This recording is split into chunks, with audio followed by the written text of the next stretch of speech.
vamos a volver con el tema inicial. Sigan respondiendo además la pregunta de esta tarde aquí en Buenas Nuevas, Malas Nuevas. ¿Qué sanción deberían tener, ustedes creen, los maestros que estuvieron trabajando sin un título universitario adecuado para ello? Por eso vamos a conversar también con nuestro compañero, el autor de esta nota, con colaboración a la unidad de investigación. Pero no solo eso, sino que el presidente del Consejo de Ministros, José, hoy se pronunció sobre el tema, nada menos que sobre punto final y sobre esta investigación, a propósito además de este proyecto de ley que se pretende aprobar en el Congreso de la República para el nombramiento automático. ¿Cómo nombras automáticamente profesores que de repente ni siquiera tienen título universitario? Imagínate. Está de la mano, ¿no? Y es por eso que de pronto ha causado tanto interés. Pero vamos a escuchar lo que dijo justamente el señor Otárola sobre esta situación que se develó en Punto Final. Vamos. El día de hoy, el Ministerio de Educación ha expedido un comunicado diciendo que va a pasar por un proceso de fiscalización intensa todos estos documentos. Así que esperamos esta misma semana tener una respuesta del Ministerio de Educación contundente sobre esa denuncia. Sí. El hecho de que este proyecto de ley que se aprobó en el Congreso para hacer un nombramiento a profesores contratados en 3 años no debería, digamos, pasar, teniendo en cuenta que se estarían generando o no se estarían generando los filtros necesarios para poder ver si es que son profesores calificados o no. Bueno, este proyecto finalmente no ha sido aprobado aún por el Congreso porque está con una solicitud de reconsideración y esperemos que, como lo dice la solicitud, esta solicitud sea vuelta, digamos, merezca un debate adicional ya en la próxima legislatura, ¿no? Estaremos atentos al respecto. Bueno, el gobierno mantiene la posición, ¿no? Desde antes ya había dicho que estaban en contra de este nombramiento automático. Es más, la ministra de Educación también fue al propio Parlamento a decir, ¿saben qué? Reflexionen. Esto no debe aprobarse. Claro. Lo cierto es que esta ley todavía está en suspenso porque se necesita una votación a la reconsideración que presentó en su momento la congresista Flor Pablo. De hecho, se aprobó, ¿no? Se aprobó y es por esto que la congresista Flor Pablo interpone una moción de reconsideración. Entonces ahí se tuvo que suspender La frena, su publicación, claro. Se tuvo que suspender y ya el presidente del Consejo de Ministros ha señalado que espera que haya un debate más profundo respecto al nombramiento automático. Tuvo mucha polémica, además porque no pasó por la Comisión de Educación, la estaba aprobando solo la Comisión de Presupuesto. El Congreso no tiene iniciativa de gasto, iba a poner en aprietos al Poder Ejecutivo y al parecer va a necesitar mayor reflexión. Claro, y además va en desmedro de la calidad educativa que se busca, por supuesto, en nuestro país. Pero vamos a hablar sobre esta nota que salió en Punto Final y que ha remecido de pronto al sector educación. Nos referimos a maestros de mentira. Vamos a conversar con José Miguel Hidalgo de Punto Final, que ha trabajado de la mano con la unidad de investigación. ¿Cómo estás, José Miguel? De viaje en viaje te he visto, pero sí, con un extraordinario trabajo. Creo que has develado algo que pronto puede traer más cola, porque se han confirmado estos 7 casos, pero estamos hablando de 50 y solamente estamos hablando de Ventanilla, ¿no? Claro. ¿Qué pasa en el resto del país? ¿Cómo te va? ¿Cómo estás, José Miguel? Buenas noches. Katia, José, muy buenas tardes. Un gusto acompañarlos ahora mismo. Y lo que dice José es muy cierto. Probablemente hemos mostrado solo 7 casos porque fue lo que humanamente posible nos dio el tiempo de reconfirmar. Si uno sigue este hilo por el tipo de modelo que hemos encontrado de profesores que indican que tienen un cargo por un instituto y vemos cuántos en el legajo dicen que son del mismo instituto, solo ahí encontramos 70. Si vemos de otro instituto, del cual también hemos demostrado que es falso, hemos encontrado 100. Es decir, si nosotros seguimos revisando y nos dedicamos meses a todo esto, estoy convencido que solo en Ventanilla podríamos encontrar entre 100 a 200 profesores que habrían falsificado estos documentos. Pero hay más detalles que yo quería comprometer respecto a este reportaje que hemos hecho. Si bien es cierto, el Ministerio de Educación ya ha reconocido que va a revisar todos los expedientes, la pregunta que me hago entonces es, ¿qué hizo la UGEL durante todo ese tiempo? Exacto. ¿Cuál es el trabajo de la UGEL Ventanilla? Pues revisar todos los legajos que le dan los profesores. ¿Por qué no lo han hecho? Porque los directores, cuando buscamos, las directoras que entrevistamos decían, eso es imposible, periodista, siempre se revisa, no puede pasar eso. Y nosotros lo hemos confirmado. Entonces, ¿quién en la UGEL daba el visto bueno a la inscripción de legajo de todos estos profesores? Y un detalle que no hemos mencionado, Katia, José, en el reportaje. De los 7 profesores que hemos logrado confirmar, 4 de ellos para poder acceder a este cupo y que les permitiera tener mayor cantidad de puntaje y así puedan ser contratados, mencionaron que tenían maestrías concluidas. Hablamos de Cintia Paola Vera Ruiz, quien dijo que tiene maestría en educación en la Universidad César Vallejo. Delcy Noemí Zamora también dice que concluyó sus estudios de maestría en educación en la Universidad César Vallejo. Y Flor Edith Verga Vidarte también, ella dice que concluyó sus estudios en la Universidad César Vallejo en la maestría de educación.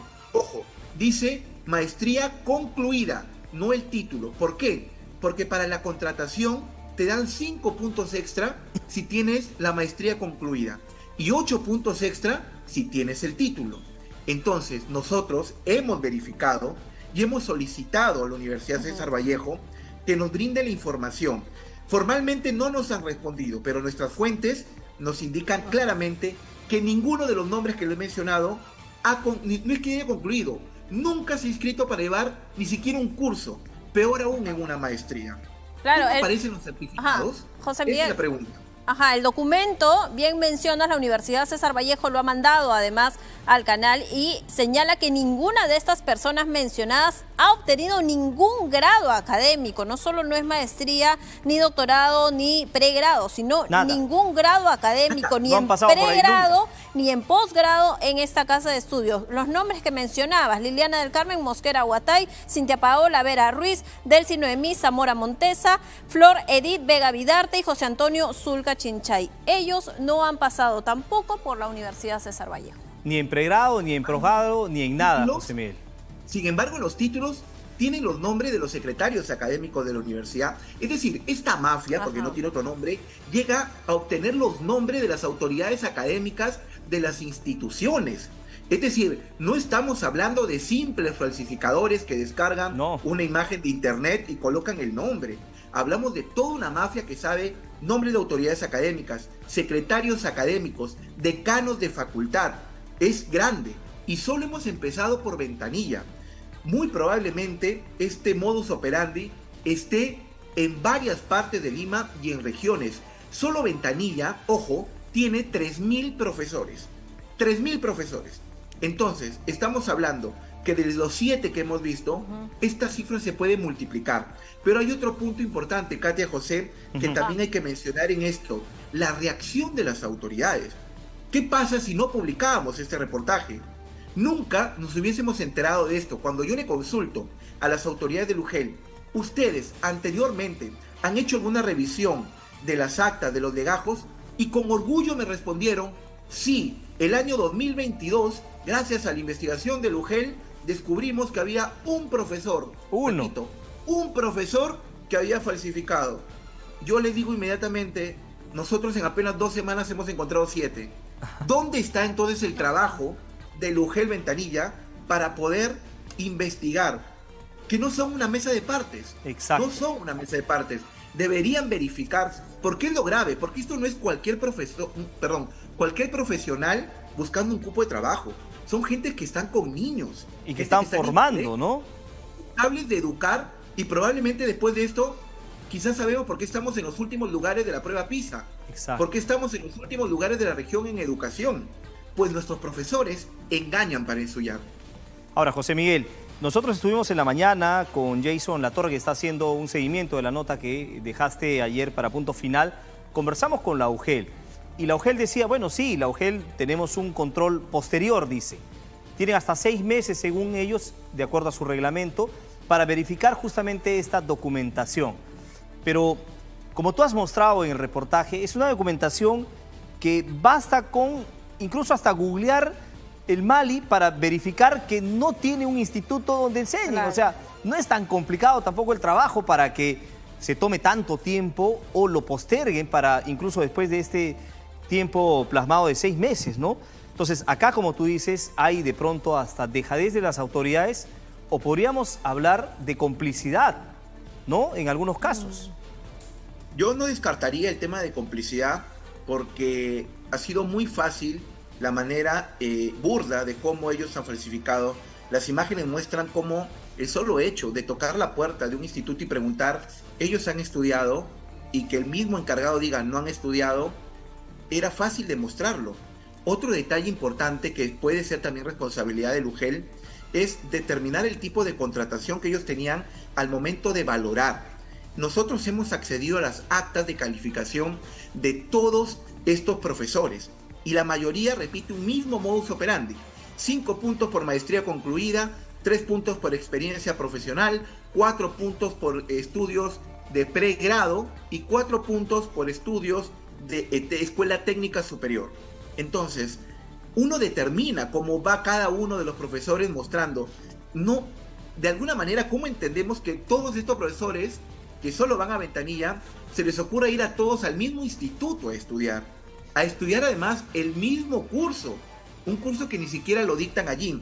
Insisto, hay un modus operandi que nos va a llevar a calcular aproximadamente cuántos profesores son.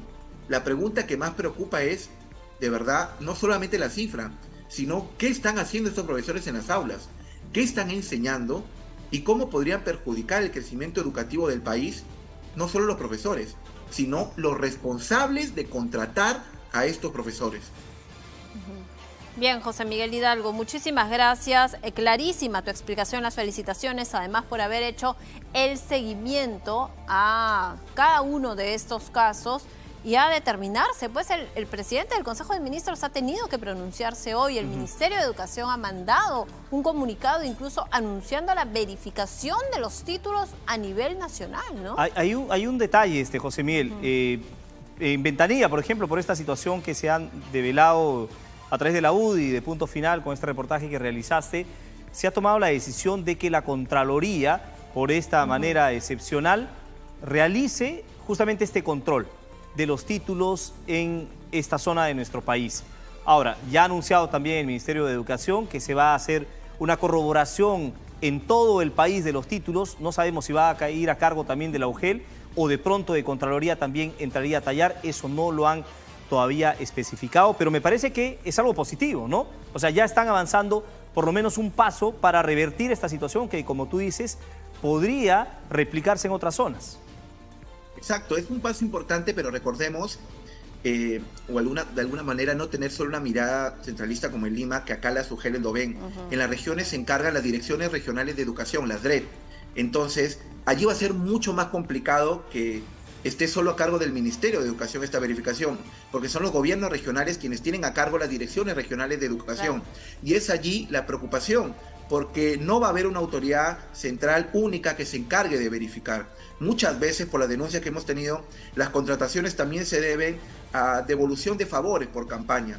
Entonces, es importante que sea una sola entidad la que se encargue de verificar esta denuncia que hemos hecho también en las regiones, que no solo esté a cargo de las direcciones regionales de educación, sino de una sola institución que se encargue de verificar las contrataciones de los profesores. Contraloría podría ser de pronto, ¿no? La entidad que haga este seguimiento, ya ha mostrado buenos resultados en otros trabajos que ha realizado. ¿Y llegaste a conversar con algún abogado, José Miguel? ¿Qué delitos configuraría? Falsedad genérica, imagino. No solo falsedad genérica por el tipo de delito, sino que al haber entregado documentación con declaración jurada, también estamos hablando de delitos contra la fe pública. Claro. Porque son delitos que van con documentación para el Estado y los cuales justifica el pago de los bonos que ellos están recibiendo. Entonces, hablamos de una serie de delitos que estarían implicados en este punto, pero insisto, no solamente en el profesor, sino también en las personas que no han verificado la información entregada. Por lo tanto, es tanto para los profesores como también para el UGEL, el delito del cual serían investigados. Ahora, sabemos que ya han recibido una sanción administrativa, que es la separación, la inmediata, digamos, salida del cargo que ocupaban estos colegios, pero también conocemos que de parte del Ministerio de Educación se ha solicitado a la Fiscalía que inicie inmediatamente investigación. He estado revisando yo el delito de falsificación de documentos en agravio del Estado y una pena de 4 a 8 años de prisión. Una situación que podrían enfrentar estos 7 profesores y los otros más, ¿ah? Claro. Exactamente, podría ser prisión efectiva al encontrársele no solamente el dolo, sino que estarían en un grupo. Estamos hablando de una banda, estamos hablando de muchas organización personas que criminal participando y podría llegar a ser pena privativa efectiva en caso lo decida alguna entidad del Poder Judicial. José Miguel Hidalgo, muchísimas gracias por habernos acompañado esta noche. Te reitero las felicitaciones, además, por el seguimiento a este muy buen informe en el programa Punto Final. Muchas gracias. Buenas noches contigo. Cuídate, José Miguel. José, buenas tardes. Abrazo. Nos vemos. Bueno, lo importante, me parece que con este reportaje se ha descubierto el hilo de la madeja, ¿no? O la punta de la madeja, porque puede traer cola y puede hacer derrumbar a otras mujeres, a otras DREG de diferentes partes del país. Qué terrible esta situación, caramba, que nos pone finalmente parte del magisterio, ¿no? Sigan, además, llenando la encuesta que estamos preguntando, en la pregunta de hoy, ¿no? ¿Qué sanción crees que deberían tener estos maestros que falsificaron un título y pese a ello estaban pues enseñando en las aulas de los colegios de Ventanilla inicialmente, porque no sabemos a nivel nacional qué más puede o podría estar sucediendo?